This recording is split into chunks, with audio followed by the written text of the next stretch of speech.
Hello everyone, and welcome back to my channel where you can find interior design tips and inspiration.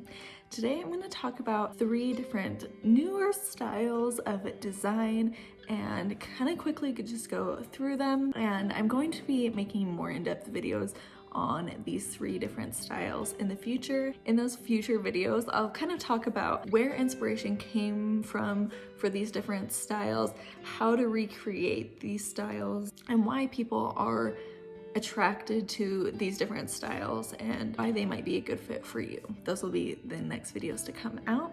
So let's go ahead and hop into the first style. Okay, the first style that I want to discuss a little bit today is a pretty new style, and this is called Grand Millennial.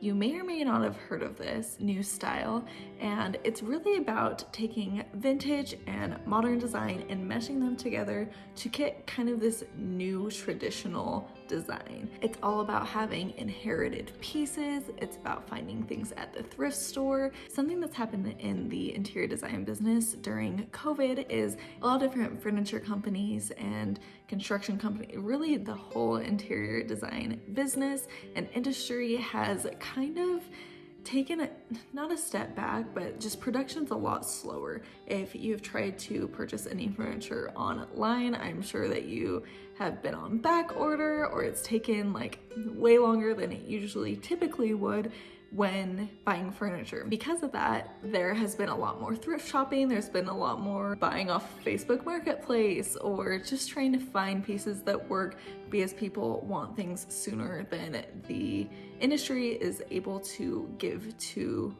a normal consumer right now. This style is really about kind of embracing older pieces and older ideas, but also giving it a modern twist and kind of marrying the two together. Refer to this as like the stylish grandma design style right now, grandma chic, or different things like that. The second design style that I want to discuss is definitely much newer to me. I am definitely not an expert on this style yet, but it's called Japandi.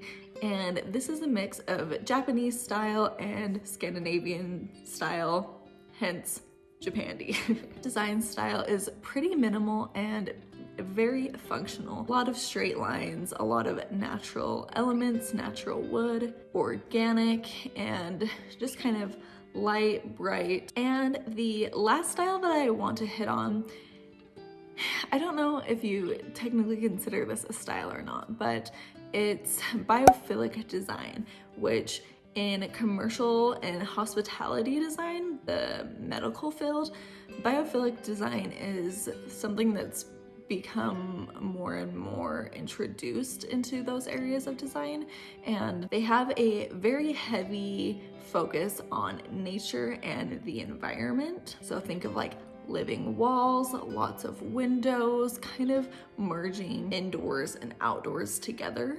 And the main point of this design style is to restore and connect. There's been studies that show that this style helps the speed or recovery time of patients, and how this design style can be very beneficial for mental and emotional health. Brings this idea of like rooting us back into nature, just connecting the indoors and the outdoors to best suit us. Okay, so that was a pretty quick overview of these 3 design styles that I'm going to be discussing in future videos.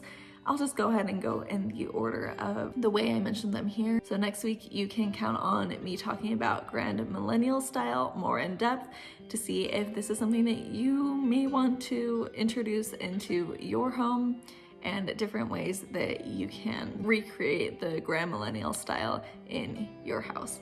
So I hope you enjoyed today's video. Thank you again for joining me for interior design tips and inspiration, and I will be talking to you guys next week.